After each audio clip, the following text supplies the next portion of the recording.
জর্দা ভাত কমলার মতন রঙে ভরা, পাতে উঠল জর্দা সেরা, ঘির গন্ধ কেওড়া জল, দেখেই যায় মুখে জল, কিশমিশ নাচে বাদাম টানে, এই ভাতে প্রেম পরে জানে, মা হাত দিলে স্বর্গ নামে, জর্দা খাই ভুলে যাই নাম ধাম সব এক বামে, বিয়ে বাড়ি হোক না হয় ঈদ, এই ভাত ছাড়া আনন্দ ফাঁকা খুঁজা, শেষ পাতে দিলে ঠান্ডা দই, বলতে হয় জীবন সই।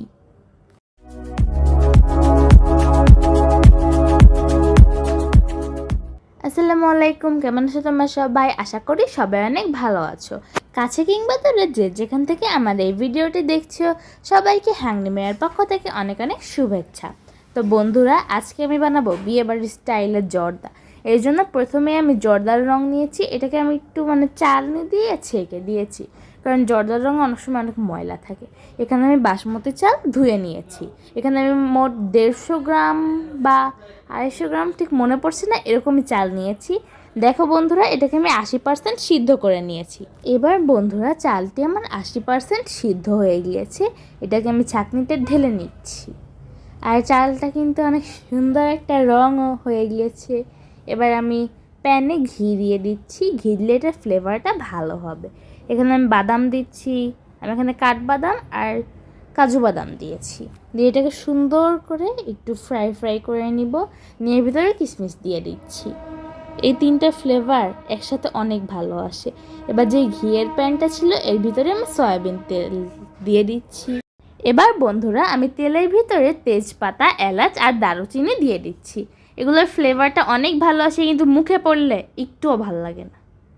এবার যেই চালটা নিয়েছিলাম, চালটাকে দিয়ে দিচ্ছি। দিয়ে এটাকে সুন্দর করে ফ্রাই করার পর এখানে আমি স্বাদ মতো লবণ দিয়ে দিচ্ছি। লবণটা দেওয়া শেষ হলে এখানে আধা কাপ চিনি দিয়ে দিয়েছি। আর চিনিটা থেকে যতটুকু পানি উঠবে সেটা দিয়ে এটা সুন্দর করে জাল হয়ে যাবে। তো বন্ধুরা, যদি আমার এই রেসিপিটি তোমাদের কাছে ভালো লেগে থাকে তো প্লিজ লাইক, কমেন্ট, শেয়ার এবং সাবস্ক্রাইব করে দিও। তো এটাকে আমি অনেকক্ষণ পর্যন্ত ঢেকে রেখেছিলাম। এটা কিন্তু ঝরঝরা থাকবে, আবার ভুলে ঘেঁটা বানায় ফেলো না, পরে কিন্তু এটা ঘেঁটা খিচুড়ি লাগবে, ঠিক আছে? তো এবার যে বাদাম আর কিশমিশগুলো আমি রোস্ট করছিলাম সেটা এর ভিতরে দিয়ে দিচ্ছি। দিয়ে এর ভিতরে ঘি দিয়ে দিতেছি। আর শোনো, তোমরা মাইন্ড করো না, আমি এখানে কেওড়া জল দিছিলাম, কিন্তু ওই ক্লিপটা যে কই গেছে আমি জানি না, খুঁজে পাইতাছি না। এখানে আমি কেওড়া জল দিয়ে দিছি। কেওড়া জল না দিলে কিন্তু ফ্লেভারটা ভালো আসবে না, বিয়েবাড়ির মতো আসবে না। ওকে, এবার এর ভিতরে আমি কিছুদিন আগে মিষ্টি বানিয়েছিলাম, ওইটার রেসিপি তোমরা আমার চ্যানেলে পেয়ে যাবে। ওই বেবি সুইটসগুলো আমি এর ভিতরে দিয়ে দিচ্ছি। বিশ্বাস করো বন্ধুরা, জর্দা আর বেবি সুইটের কম্বিনেশন ওয়াও, অনেক বেশি মজা। তো আশা করি তোমরা এরকমভাবে রেসিপি অবশ্যই ট্রাই করে দেখবে। এইবারের ঈদে না পারো, পরের বার ঈদেই দেখবে। আর এখানে কিন্তু আমি মোরব্বাও দিয়েছিলাম। মোরব্বা দিলে কিন্তু এটা ফ্লেভারটা অনেক বেশি শাহি হবে, ঠিক আছে? তো আজকের রেসিপিটি যদি ভালো লাগে থাকে তো প্লিজ লাইক, কমেন্ট, শেয়ার এবং সাবস্ক্রাইব করে দিও।